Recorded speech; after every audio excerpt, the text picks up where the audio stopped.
शांति। हम आत्माएं जब से इस सृष्टि चक्र में आई, सतयुग आदि से लेकर कलयुग अंत तक, इस पूरे 5000 वर्ष के चक्र में हर युग में हमने अपना समय, शक्ति, श्वास, मन, बुद्धि, संस्कारों की क्षमता और शक्ति, अंदर का सामर्थ्य गवाया ही है।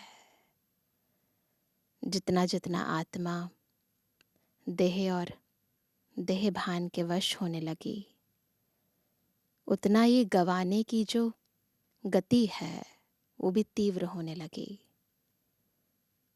परंतु केवल पूरे कल्प में एक युग, संगम युग, जिस पर सर्व मनुष्य आत्माएं अपने परम पिता परमात्मा, उस शिव भोला भंडारी से सब कुछ पाती हैं। तो संगम युग अविनाशी पिता से अविनाशी प्राप्तियां प्राप्त करने का समय है। ना इससे पहले ना इसके बाद कभी भी आत्मा पाएगी नहीं। जो पाएगी उसके भी खोने का डर रहेगा और खोएगी भी उसे।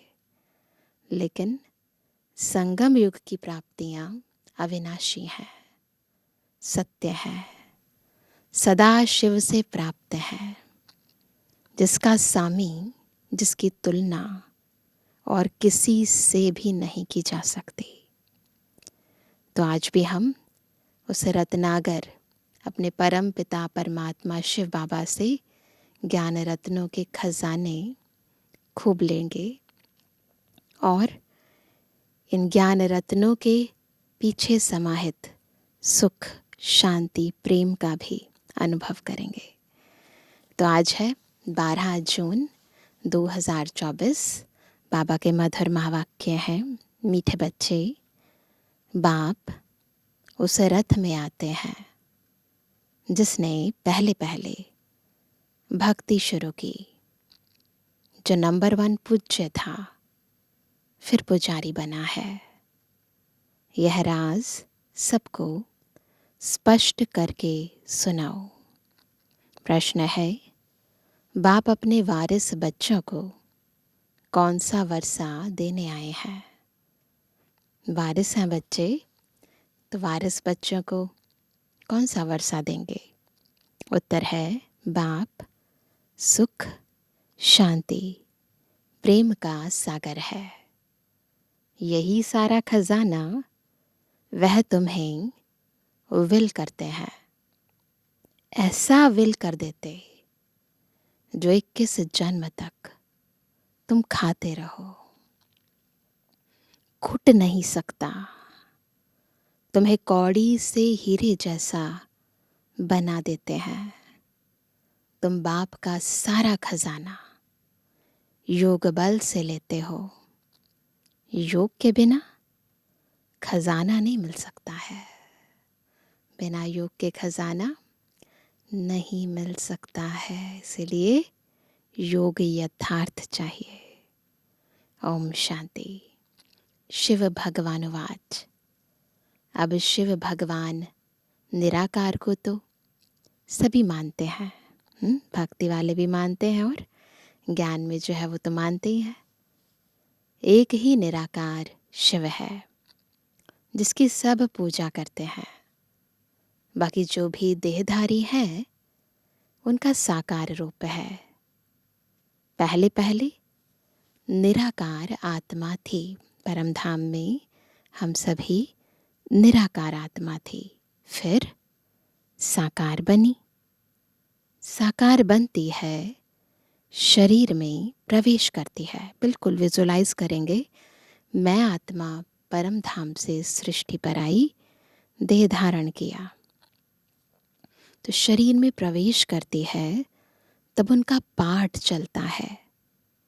मूल वतन में तो कोई पाठ है नहीं, जैसे एक्टर्स घर में हैं तो नाटक का पार्ट नहीं, स्टेज पर आने से पार्ट बजाते हैं।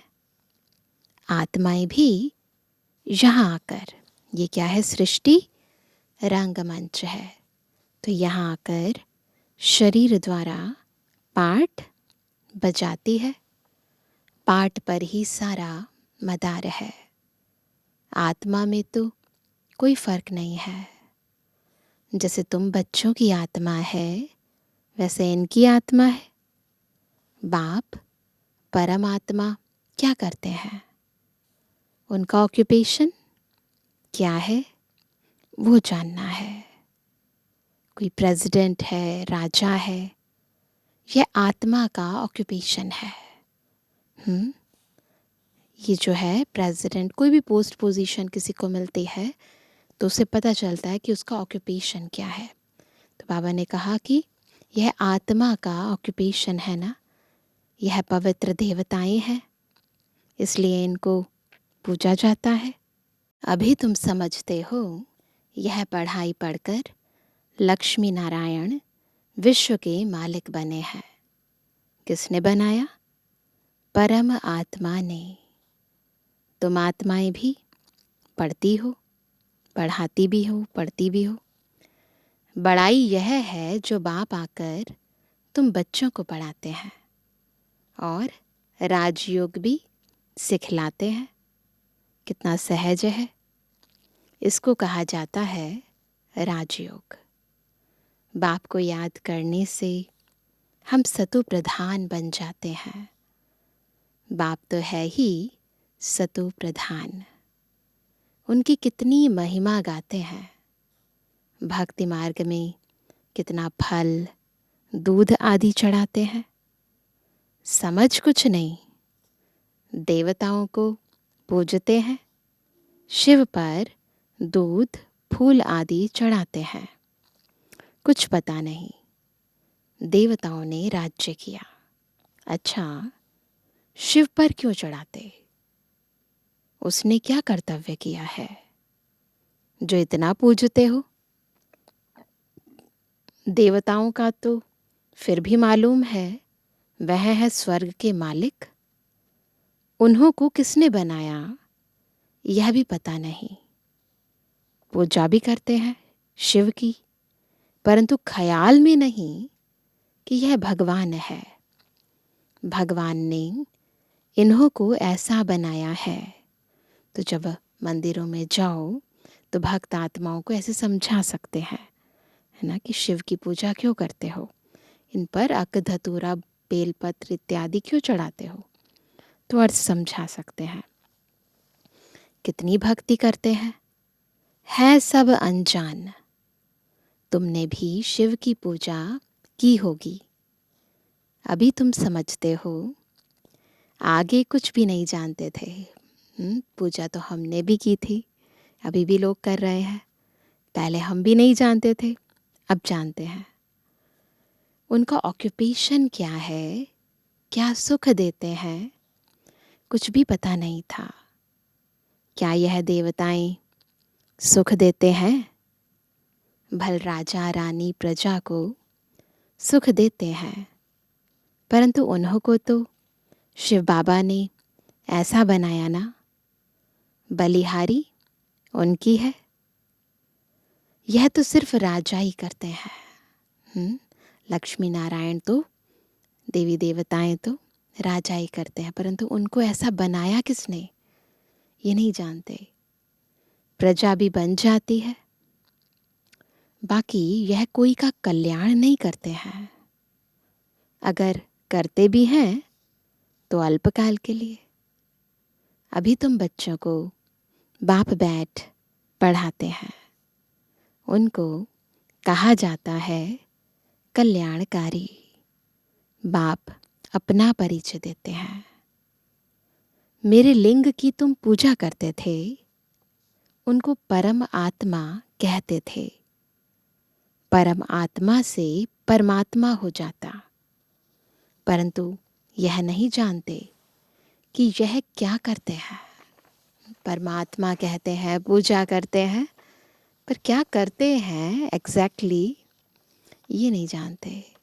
बस सिर्फ कह देंगे कि वह सर्वव्यापी है, नाम रूप से न्यारा है। फिर उस पर दूध आदि चढ़ाना शोभता नहीं है। न नाम है न रूप है, फिर दूध चढ़ाना, फूल चढ़ाना क्या मतलब। आकार है तब तो उस पर चढ़ाते हैं ना, न कोई आकार तो होगा ना।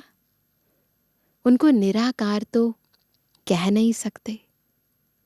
तुमसे मनुष्य आर्ग्यू बहुत करते हैं, बाबा के आगे भी जाकर आर्ग्यू ही करेंगे, फालतू माथा खपाएंगे, फायदा कुछ भी नहीं।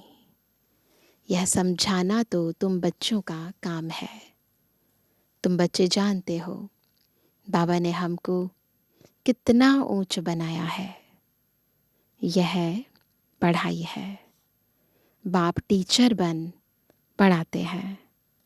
तुम मनुष्य से देवता बनने के लिए पढ़ रहे हो।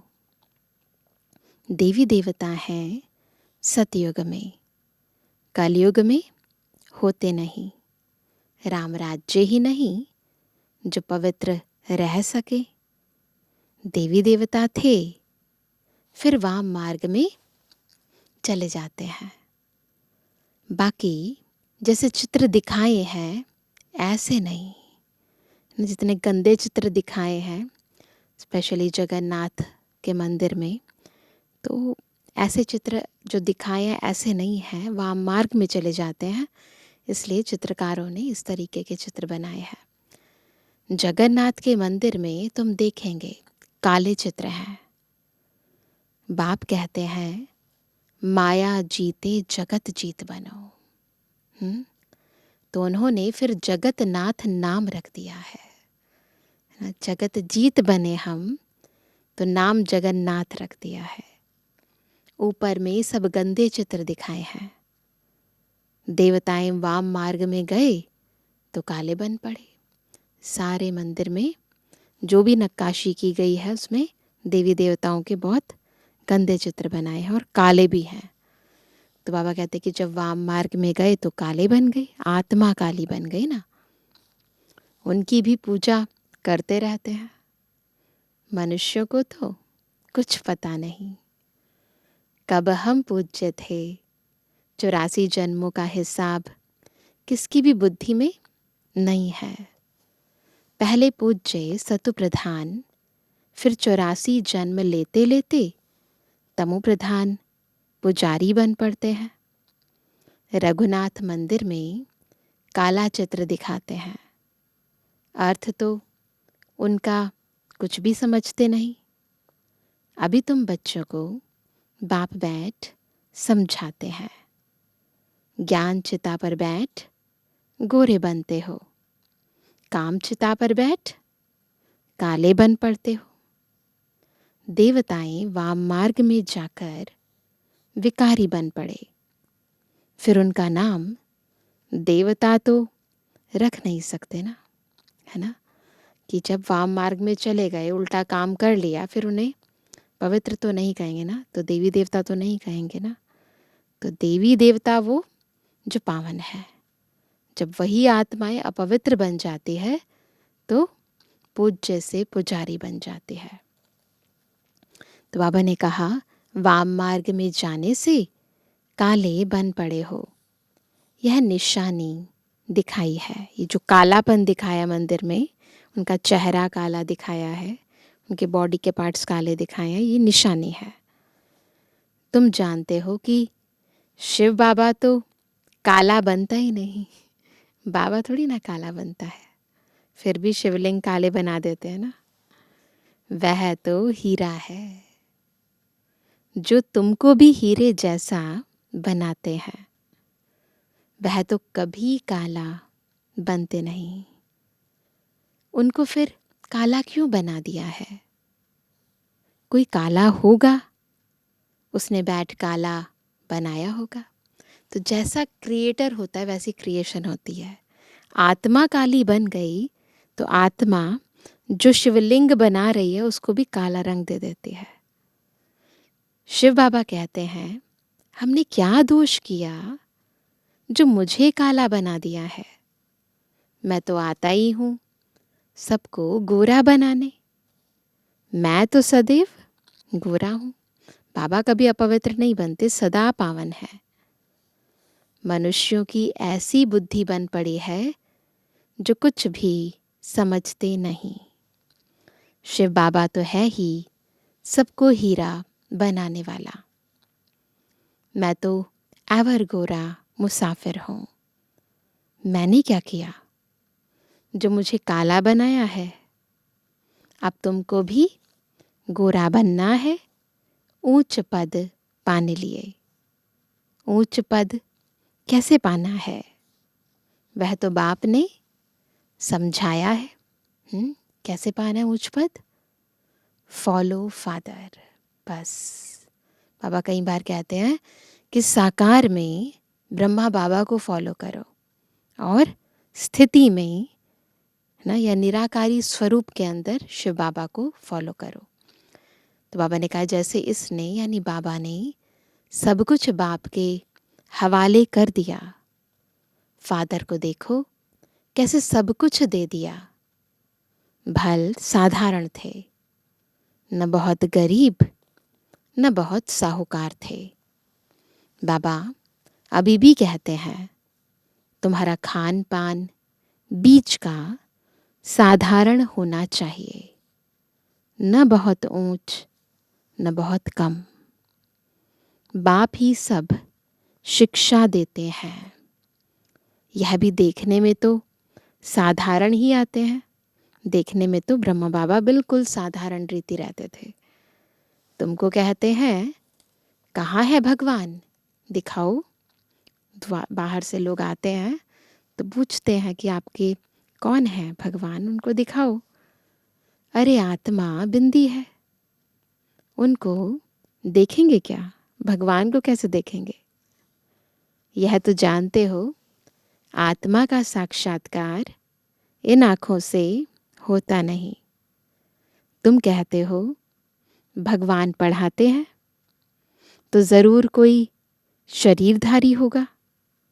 निराकार कैसे पढ़ाएंगे? मनुष्यों को तो कुछ भी पता नहीं है। जैसे तुम आत्मा हो, शरीर द्वारा पाठ बजाते हो, आत्मा ही पाठ बजाती है, आत्मा ही बोलती है। कैसे? शरीर द्वारा। तो आत्मा वाच, परंतु आत्मा वाच शोभता नहीं। आत्मा तो वानप्रस्थ वाणी से परे है। जब आत्मा है तो वाणी से परे है। जब जीव आत्मा बनती है तो वाणी में आती है।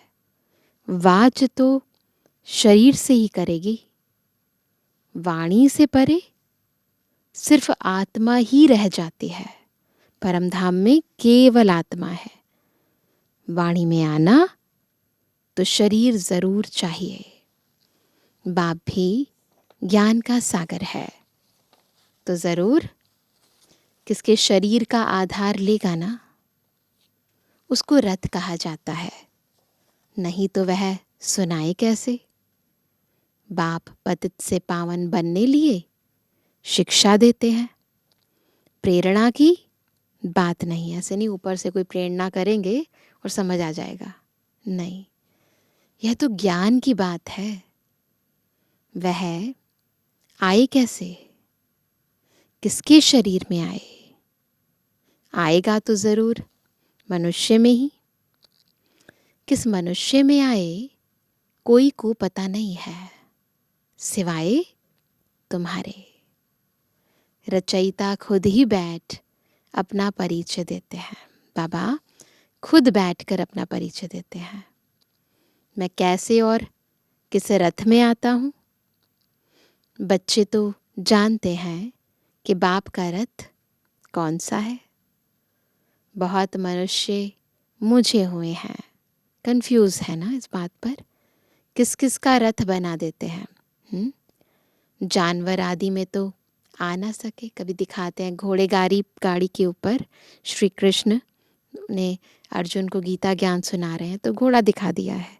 कभी दिखाते हैं कि शिव जी जो है बैल पर सवारी करके आए, है ना, तो शिव की बारात लेकर आए, तो वो दिखा दिया। तो जानवर आदि में तो बाबा कहते हैं आ ना सके, किस किस का रथ बना देते हैं, है ना।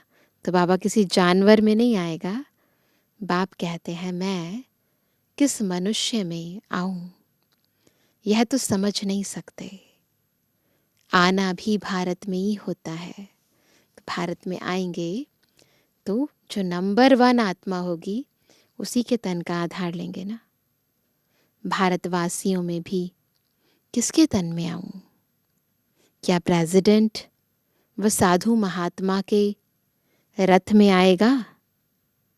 ऐसे भी नहीं है कि पवित्र रथ में आना है। पतित दुनिया में बाबा को कोई पावन रथ नहीं मिलने वाला।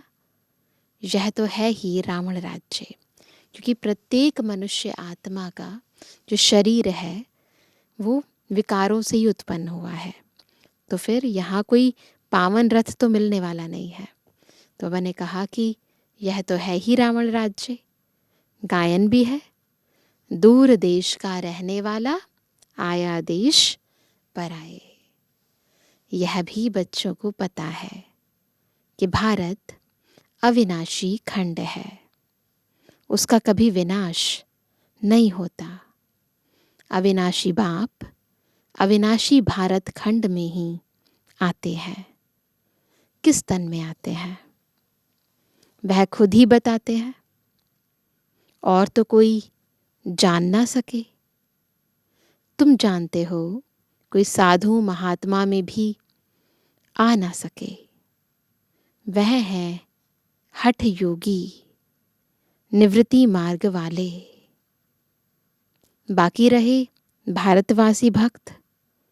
अब भक्तों में भी किस रथ में आए? भक्त पुराना चाहिए जिसने बहुत भक्ति की हो। भक्ति का फल भगवान को देने आना पड़ता है। भारत में भक्त तो ढेर हैं। कहेंगे यह बड़ा भक्त है, इसमें आना चाहिए। बहुत भक्त हैं, इतने धर्म हैं, धर्म गुरु हैं, है ना, कितना कितना भक्ति करते हैं। ऐसे तो बहुत भक्त बन पड़ते हैं। कल भी कोई को वैराग्य आए, भक्त बन जाए, वह तो इस जन्म का भक्त हो गया ना, उसमें आएंगे नहीं, है ना। मैं उसमें आता हूँ जिसने पहले पहले भक्ति शुरू की। द्वापर से लेकर भक्ति शुरू हुई है। यह हिसाब किताब कोई समझ ना सके। यह अकाउंट कोई और नहीं समझ सकता। कितनी गुप्त बातें हैं। मैं आता हूँ उसमें जो पहले पहले भक्ति शुरू करते हैं। हर कल्प का और हर कल्प में हर युग का जो आदि पुरुष है, जिसे आदि नाथ कहते हैं, आदि पिता कहते हैं, वो ब्रह्मा बाबा है, वही आत्मा है। तो बाबा ने कहा कि नंबर 1 जो पूज्य था वही फिर नंबर 1 पुजारी बनेगा। खुद ही कहते हैं यह रथ ही पहले नंबर में जाते हैं, फिर 84 जन्म भी यहीं लेते हैं। मैं इनके ही बहुत जन्मों के अंत के भी अंत में प्रवेश करता हूँ। इनको ही फिर नंबर 1 राजा बनना है। यही बहुत भक्ति करते थे। भक्ति का फल भी इनको मिलना चाहिए। ब्रह्मा बाबा के बारे में बाबा बता रहे हैं। बाप दिखलाते हैं बच्चों को कि देखो यह मेरे पर वारी कैसे गया, कैसे ब्रह्मा बाबा शिव बाबा पर बलिहार गए, सब कुछ दे दिया। ब्रह्मा बाबा की त्याग, तपस्या और सेवा तीनों का गायन है। तो बाबा ने कहा सब कुछ दे दिया, इतने ढेर बच्चों को सिखलाने लिए धन भी चाहिए। ईश्वर का यज्ञ रचा हुआ है। खुदा इसमें बैठ रुद्र ज्ञान यज्ञ रचते हैं। इसको पढ़ाई भी कहा जाता है। रुद्र शिव बाबा जो ज्ञान का सागर है, उसने यज्ञ रचा है ज्ञान देने के लिए। अक्षर बिल्कुल ठीक है। राजस्व स्वराज्य पाने के लिए यज्ञ दिखाते हैं ना। राजस्व अश्वमेघ यज्ञ, तो अश्व को यानी इस देह को कंट्रोल करने के लिए, स्व पर राज्य करने के लिए यज्ञ है ना, जिससे मेरा मेरी इन सूक्ष्म और स्थूल कर्म इंद्रियों पर नियंत्रण हो जाए। तो इसीलिए बाबा ने कहा कि नाम बिल्कुल एक्यूरेट है, राजस्व स्वराज्य पाने के लिए यज्ञ। इसको यज्ञ क्यों कहते हैं? यज्ञ में तो वह लोग आहुति आदि बहुत डालते हैं, यही करते हैं ना। यज्ञ जब रचते हैं तो उसमें आहुति डालते हैं। तुम तो पढ़ते हो, आहुति क्या डालते हो? आहुति नहीं डालते हैं, स्थूल आहुति नहीं डालते हैं, सूक्ष्म आहुति डालते हैं। तुम जानते हो, हम पढ़कर होशियार हो जाएंगे, फिर यह सारी दुनिया इसमें स्वाहा हो जाएगी ना। तो हम अपने अंदर का कखपन, अपने अंदर के विकार इस ईश्वरीय ज्ञान और योग की अग्नि के अंदर स्वाहा करते हैं, और इससे वो विनाश ज्वाला प्रज्वलित होगी जिसमें ये सारी दुनिया स्वाहा होगी। यज्ञ में पिछाड़ी के टाइम जो भी सामग्री है सब डाल देते हैं, जो बच जाता है ना वो सब कुछ स्वाहा कर देते हैं। तुम बच्चे अब जानते हो, हमको बाप पढ़ा रहे हैं। बाप है तो बहुत साधारण, मनुष्य क्या जाने, उन बड़े बड़े आदमियों की तो बहुत बड़ी महिमा होती है। बाप तो बहुत साधारण सिंपल बैठा है। मनुष्यों को कैसे पता पड़े, कैसे पता पड़े? यह दादा तो जौहरी था, शक्ति तो कोई देखने में नहीं आती। ऐसे कोई बाबा कुछ मैजिक तो करते नहीं हैं, कुछ ऐसे पावर्स तो नहीं दिखाते। सिर्फ इतना कह देते इसमें कुछ शक्ति है, बस। यह नहीं समझते कि इसमें सर्वशक्तिमान बाप है ना। ब्रह्मा बाबा को देखते थे तो बहुत पावरफुल वाइब्रेशंस फील करते थे, तो कह देते थे कि हाँ इनमें शक्ति है, परंतु ये नहीं पता कि शक्ति नहीं, स्वयं सर्वशक्तिमान प्रविष्ट है। तो बाबा कहते हैं कि इसमें शक्ति है, वह शक्ति भी आई कहाँ से? बाप ने प्रवेश किया ना। जो उनका खजाना वह ऐसे थोड़ी दे देते हैं, तुम योग बल से लेते हो। वह तो सर्वशक्तिमान है ही। जितना हम बाबा को याद करते हैं उतना उनकी शक्तियां हमें मिलती हैं। उनकी शक्ति कहाँ चली नहीं जाती। परमात्मा को सर्वशक्तिमान क्यों गाया जाता है, यह भी कोई जानते नहीं। बाप आकर सब बातें समझाते हैं। बाप कहते हैं मैं जिसमें प्रवेश करता हूँ इसमें तो पूरी जंग चढ़ी हुई थी। पुराना देश, पुराना शरीर, उसके बहुत जन्मों के अंत में आता हूँ। कट जो चढ़ी है वह कोई उतार ना सके। जो जंग लग गई है ना, इसको कोई और नहीं उतार सकता। कट उतारने वाला एक ही सतगुरु है, वह एवर प्योर है। यह तुम समझते हो। यह सब बुद्धि में बिठाने लिए भी टाइम चाहिए। तुम बच्चों को बाप सब विल कर देते हैं। बाप ज्ञान का सागर, शांति का सागर है। सारा विल कर देते हैं बच्चों को। आते भी पुरानी दुनिया में हैं, प्रवेश भी उसमें करते हैं जो हीरे जैसा था, फिर कौड़ी जैसा बना। वो भल इस समय करोड़पति हैं, परंतु अल्पकाल के लिए। सबका खलास हो जाएगा। वर्थ पाउंड तो तुम बनते हो। अभी तुम भी स्टूडेंट हो, यह भी स्टूडेंट है, यह भी बहुत जन्मों के अंत में है, कट चढ़ी हुई है। जो बहुत अच्छा पढ़ते उसमें ही कट चढ़ी हुई है। ब्रह्मा बाबा जो नंबर 1 आत्मा, उसमें ही कट चढ़ी हुई है। वही सबसे पतित बनते हैं, उनको ही फिर पावन बनना है। यह ड्रामा बना हुआ है। बाप तो रियल बात बताते हैं।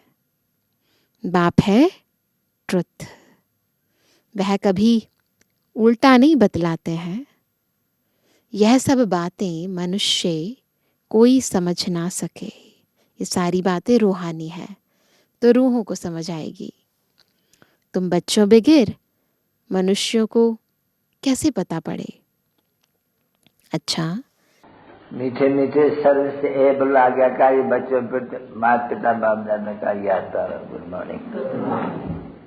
रूहानी बच्चों की रूहानी बाप दादा को गुड मॉर्निंग, नमस्ते नमस्ते नमस्ते। धारणा के लिए मुख्य सार है पहला, ऊंच पद पाने के लिए पूरा फॉलो फादर करना है। बिल्कुल ब्रह्मा बाबा के कदम पर कदम रखते हुए चलना है। सब कुछ बाप के हवाले कर ट्रस्टी हो संभालना है। पूरा वारी जाना है।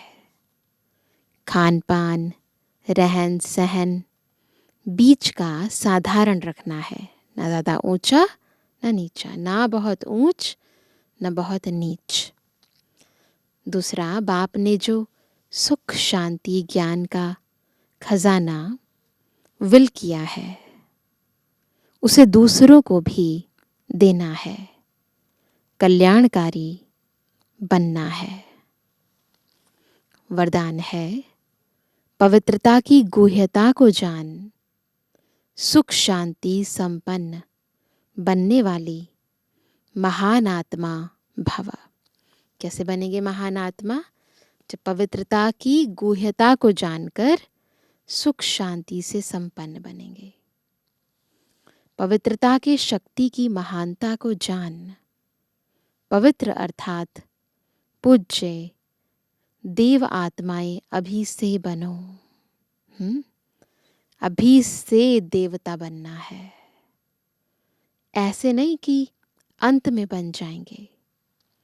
यह बहुत समय की जमा की हुई शक्ति अंत में काम आएगी।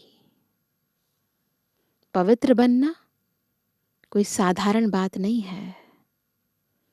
ब्रह्मचारी रहते हैं, पवित्र बन गए हैं, लेकिन पवित्रता जननी है। चाहे संकल्प से, चाहे वृत्ति से, वायुमंडल से, वाणी से, संपर्क से सुख शांति की जननी बनना यानी पवित्र बनना, इसको कहा जाता है महान आत्मा।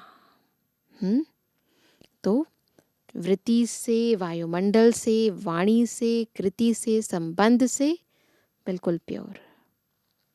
स्लोगन है, ऊंची स्थिति में स्थित हो, ऊंची स्थिति में स्थित हो, सर्वात्माओं को रहम की दृष्टि दो।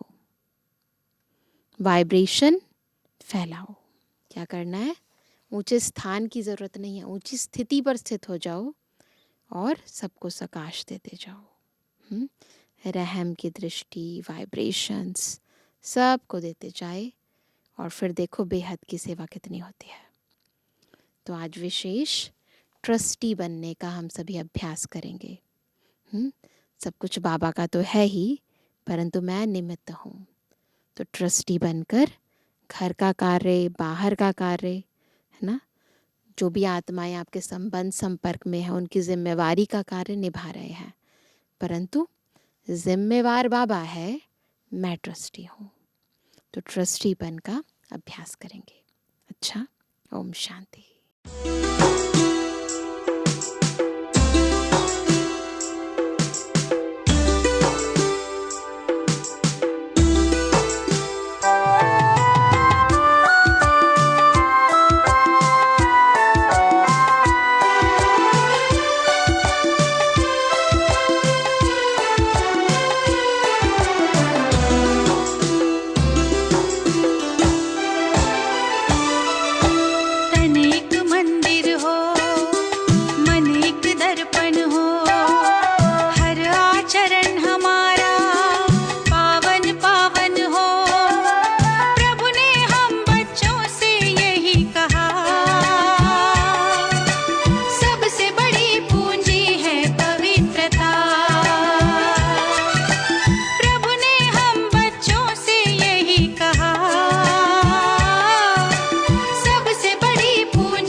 दर्पण हो।